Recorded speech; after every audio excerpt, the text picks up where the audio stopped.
अब संघ एक बहुत बड़ा संगठन है, शायद अब उसके 100 साल हो रहे, ये 100वां वर्ष है और दुनिया में इतना बड़ा स्वयंसेवी संगठन कहीं होगा ऐसा मैंने तो नहीं सुना है।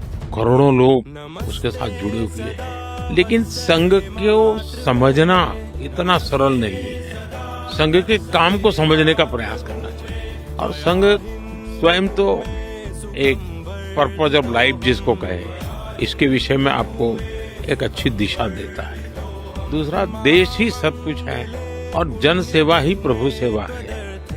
ये जो हमारे वेद काल से जो कहा गया है, जो हमारे ऋषियों ने कहा, जो विवेकानंद ने कहा, वही बातें संघ के लोग करते हैं। तो स्वयंसेवक को कहते हैं भाई तुम्हें संघ में से जो प्रेरणा मिली वो 1 घंटा शाखा है, वो स्वयं नहीं, यूनिफॉर्म पहनना वो स्वयं संघ नहीं है। तुमने समाज के लिए कुछ करना चाहिए और वो प्रेरणा के आज ऐसे काम चल रहे हैं। जैसे कुछ स्वयंसेवकों ने सेवा भारती नाम का संगठन खड़ा किया। ये सेवा भारती जो गरीब बस्तियां होती है, झुग्गी झोपड़ी में गरीब लोग रहते हैं, जिसको वो सेवा बस्ती कहते हैं। मेरी मोटी मोटी जानकारी है, करीब 1.25 लाख सेवा प्रकल्प चलाते हैं और किसी सरकार की मदद के बिना जो समाज की मदद से वहां जाना, समय देना, बच्चों को पढ़ाना, उनके हेल्थ की चिंता करना, ऐसे ऐसे काम करते हैं। संस्कार उनके अंदर लाना, उस इलाके में स्वच्छता का काम करना, यानी बिल्कुल 1.25 लाख एक छोटा नंबर नहीं है। वैसे कुछ स्वयंसेवक है संघ में से ही गढ़े हुए हैं, वो वनवासी कल्याण आश्रम चलाते हैं और वो जंगलों में आदिवासियों के बीच में रह करके आदिवासियों की सेवा करते। 70,000 से ज्यादा 1 टीचर 1 स्कूल, एकल विद्यालय चलाते हैं। और अमेरिका में भी कुछ लोग हैं जो उनको लिए शायद $10 या $15 का डोनेशन करते हैं इस काम के लिए। और वो कहते हैं कि एक कोका कोला नहीं पीनी है इस महीने, एक कोका कोला मत पियो और उतना पैसा ये एकल विद्यालय को दो। अब 70,000 एकल विद्यालय आदिवासी बच्चों को पढ़ाने के लिए करना। कुछ स्वयंसेवकों ने शिक्षा में क्रांति लाने के लिए विद्या भारती नाम का संगठन करा दिया। करीब 25,000 स्कूल चलते हैं उनके देश में और 30 लाख से छात्र एट अ टाइम होते हैं। और मैं मानता हूं अब तक करोड़ों विद्यार्थियों को और बहुत ही कम दाम में पढ़ाई हो और संस्कार को भी प्राथमिकता हो, जमीन से जुड़े हुए लोग हो, कुछ न कुछ हुनर सीखे, समाज पर बोझ न बने।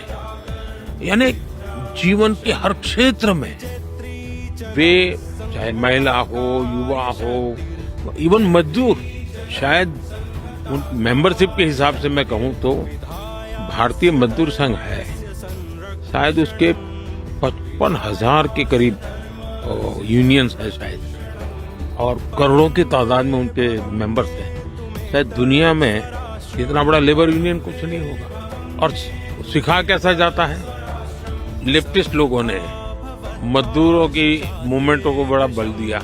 लेबर मूवमेंट जो लगे हैं उनका नारा क्या होता है, workers of the world unite, दुनिया के मजदूरों एक हो जाओ, फिर देख लेंगे, ये भाव होता है।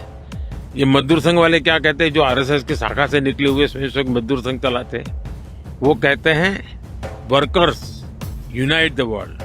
वो कहते हैं workers of the world unite, ये कहते हैं workers unite the world. Unite the world. ये कितना बड़ा वाक्य, 2 शब्दों में इधर उधर है, लेकिन कितना बड़ा वैचारिक बदलाव है। ये संघ की शाखा से निकले हुए लोग अपनी रुचि, प्रकृति, प्रवृत्ति के अनुसार जब काम करते हैं तो इस प्रकार के गतिविधियों को बल देते हैं। और जब इन कामों को देखेंगे तब आपको 100 साल में राष्ट्रीय स्वयंसेवक संघ ने भारत के सारे चकाचौंध दुनिया से दूर रहते हुए एक साधक की तरह समर्पित भाव से, तो मेरा ये सौभाग्य रहा कि ऐसे पवित्र संगठन से मुझे संस्कार मिले जीवन के, लाइफ ऑफ पर्पज में जो मिला।